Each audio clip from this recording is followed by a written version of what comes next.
அதான் சொல்லுவாங்க, Titanic ship உன் தலை மேல பறந்து போச்சுனாலும் உனக்கு போனதே தெரியாது. சோ இவருக்கு வந்துட்டு எல்லாத்தையும் எடுத்துட்டு வந்து இவருக்கு வந்து கொடுப்பாங்களாமா இவருக்கு.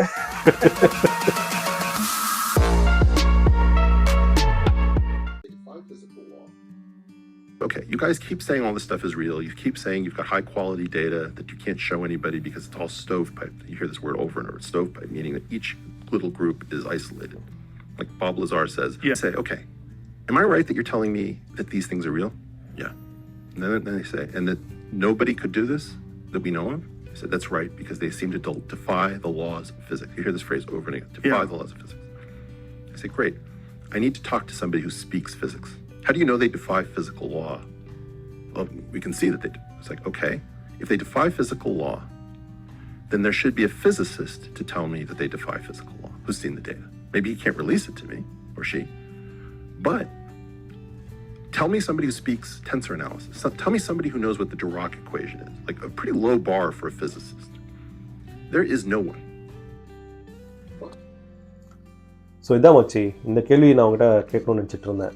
இப்போது இந்த வீடியோ நான் பார்த்தேன், உனக்கு காட்டின வீடியோ, எரிக் வைன்ஸ்டீன் வந்து ஜோ ரோகன் கிட்ட பாட்காஸ்ட்டில் பேசுகிற வீடியோ. அதில் என்ன சொல்கிறான்னா, இப்போ யூஎஃபி டேட்டாலாம் இருக்குது, இப்போ ஒரு பைலட் வந்து அவன் ஃப்ளைட்டு ஓட்டிகிட்டு போகும்போது யூஎஃபி பார்த்தேன் அப்படின்னு சொல்கிறான்.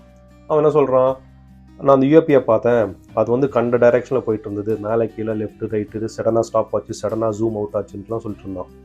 பட் எரிக் வைன்ஸ்டீன் என்ன சொல்கிறான், சரி யூஎஃபி டேட்டாலாம் இருந்ததுன்னா ஒரு ஃபிசிசிஸ்ட்டை வந்து பேச சொல்லுங்கள். ஒரு ஃபிசிசிஸ்ட் வந்து should be able to answer the laws of physics, defying the laws of physics or whatever, right? ஏன்னா மக்கள் பார்க்குறவங்க சொல்கிறாங்க ஃபிசிக்ஸோட லாவை டிஃபை பண்ணுதுன்ட்டு, பட் ஒரு ஃபிசிசிஸ்ட் வந்து பேச சொல்லுங்கள் அப்படின்ற மாதிரி சொல்கிறான். ஸோ இதில் என்ன சொல்ல வரோம் அப்படின்றது தான் என் கேள்வி. லைக் என்ன, சாதாரண மக்கள் பார்த்து சொல்கிறது தப்புன்னு சொல்கிறானா, அவர் ஒரு ஃபிசிசிஸ்ட் சொன்னால் தான் அது கரெக்டுன்னு சொல்கிறானா, அவர் உனக்கு என்ன புரிஞ்சுது இதை பார்த்ததில்ல? ஓகே, அவனோட பாயிண்ட் ஆஃப் வியூல இருந்து பார்த்தா, what I understand from this video is, it's like அவன் வந்து ஏன்னா like there are like so many different ways people can fall into illusions. Optical illusion வந்து நிறைய விஷயம் இருக்கு, where people's eyesight has a lot of issues, like even the amount of information we can perceive and things, right? Like we get deceived in so many ways. So அந்த இதெல்லாம் eliminate பண்றதுக்கு people who are trained in a lab experimental ways, like okay, they are better to judge னு சொல்ல வர மாதிரி இருக்கு. Okay, and they are qualified. Like by education, they are qualified people. Bring the qualified people. But the counter argument is, இப்போ ஒருத்தன் கொலை பண்ணானா ஒரு விட்னஸ் இருக்கான், இல்ல அவன் ஜட்ஜா இருந்தாதான் அவனோட விட்னஸா எடுத்துக்க முடியும்னா எப்படி? He doesn't need to be a judge. Right. Okay, someone observed something, and also இந்த விஷயத்துலலாம் we are not talking about some random person. When we talk about like pilots, right? இப்போ டேவிட் ஃப்ரேயர் இருக்கான், அந்த பைலட், இஸ் லைக் டாப் கன் இதுக்கு training கொடுக்குற அளவுக்கான ஒரு pilot. Tom cruise, okay, யா, அந்த மாதிரி டாப் கன் மேவரிக் மாதிரி அந்த மாதிரியான ஆளு அவரு. அந்த மாதிரி ஆளு லெவலுக்கு போனோம்னா the amount of training they go through is so much. They are trained to know what is what, right? And இது வந்து அவங்க வெறும் கண்ணில் பார்த்தது மட்டும் இல்லை, இட்ஸ் நாட் லைக் ஒருத்தர் பார்த்தது இல்லை, மல்டிபிள் பெர்ஸ்பெக்டிவ்ல. Just to give the example, David Fravor வந்து அந்த டிக்டாக் வீடியோ, அது right, that's the most famous one. Multiple people have seen that, and radar information இருக்கு. It's not just like human eyes alone, but ஆனால் அந்த radar இன்ஃபர்மேஷன்லாம் வெளியில விடல.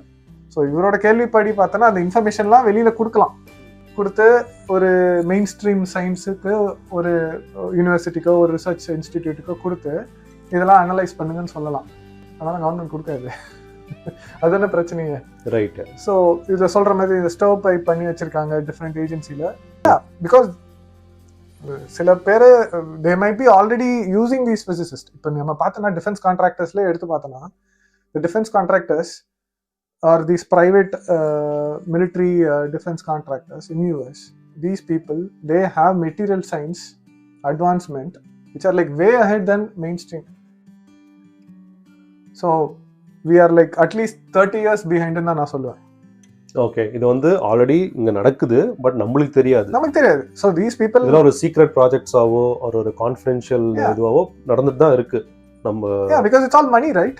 Finally, it's money. Money is what, money and power. That's what drives all this. And you just being in some podcast and we just also talking in some podcast, அதனால உனக்கு வந்து எடுத்து வந்து நீ பிசிசிஸ்ட்ன்றனால டாக்டர், நான் research இந்த இதில் படித்தேன், இதில் நான் இத்தனை பேப்பர் பப்ளிஷ் பண்ணேன் அப்படின்றதுனால முடியாது. So again it's the same question, right? Like even இப்போ வந்து இந்த ஆவிலோபு அவர் வந்து கலீலியோ ப்ராஜெக்ட்னு ஒன்று ஆரம்பிச்சிருக்காரு, Harvard physicist. So he's trying to independently gather data, because any research you need data first. The problem is government is not sharing the data, and the thing is like all these information is, or most of these UAP activities is happening over military area. ஆமா, அது ஒரு காமனா இருக்கு. ஏதாவது அந்த military பேஸ்க்கு மேலயோ ஒரு nuclear reactors கிட்டயோ இங்கதான் இதோட ஆக்டிவிட்டி ரொம்ப அதிகமா பார்க்க முடியுது. எத்தனை தடவை நீ மேல பறந்துட்டு உட்காந்துட்டு கேமரா வச்சுன்னு பார்த்துன்னு இருக்க? ரைட். எத்தனை நம்மளே நடந்து போகும்போது எத்தனை தடவை நம்ம மேலே பார்க்குறோம்? ரைட். பார்க்குறது கம்மி. But again you need to have டேட்டான்றது, you need to have radar. எத்தனை பேர் நம்ம நார்மல் மக்கள் ரேடார் வச்சிருக்காங்க? ஈவன் இன்ஸ்டிடியூட், எஜுகேஷன் இன்ஸ்டிடியூட் எத்தனை பேர் ரேடார் வச்சிருக்காங்க? கரெக்ட். இன்ஃபேக்ட் இந்த நீல் டைசன் சொல்ற மாதிரி இந்த உலகத்துல எவ்வளவு மக்கள் இருக்காங்க, எவ்வளவு மக்கள் கிட்ட எவ்வளவு கேமராஸ் இருக்கு, ஒருத்தர் கூடவா ஒரு ப்ராப்பரான வீடியோ எடுக்க முடியல அப்படின்னு சொல்லுவோம். நீ பஸ்ல போகும்போது இல்ல ட்ரெயின்ல போகும்போது வெளில ஏதோ இல்ல நீ நடந்துட்டே இருக்கும்போது எவனோ ஒருத்தன் கிரிக்கெட் அடிக்கிறான்னு வச்சுக்கோ, பால் போட்டோ எடு. பால் எத்தனை பேர் இந்த ஐபிஎல் கிரிக்கெட் மேட்ச் பார்த்துன்னு இருக்காங்க, வேர்ல்டு கப். எத்தனை பேரு கேமரா போன்ல இருந்து அந்த பால் அடிச்சிட்ட பிறகு அது பறக்கும் போது நீ எத்தனை வாட்டி நீ கிளிக் பண்ணிருக்க? எத்தனை போட்டோ அந்த மாதிரி இருக்கு நம்ம கிட்ட? கஷ்டம் கிடையாது. இன்ஃபேக்ட் கிரிக்கெட் கிரவுண்ட்ல இருக்கிற அந்த ஹைடெக் கேமரா வச்சிருக்கிறவனே சம்டைம்ஸ் பால மிஸ் பண்ணிட்டு அப்புறமா பால ஃபாலோ பண்ணுவான். ஆமா, எக்ஸாக்ட்லி ரைட். சோ அப்படி இருக்கும், அவ்வளவு ஃபாஸ்டா போகுது ball. So ball is nothing, அந்த ஸ்பீட் நதிங்.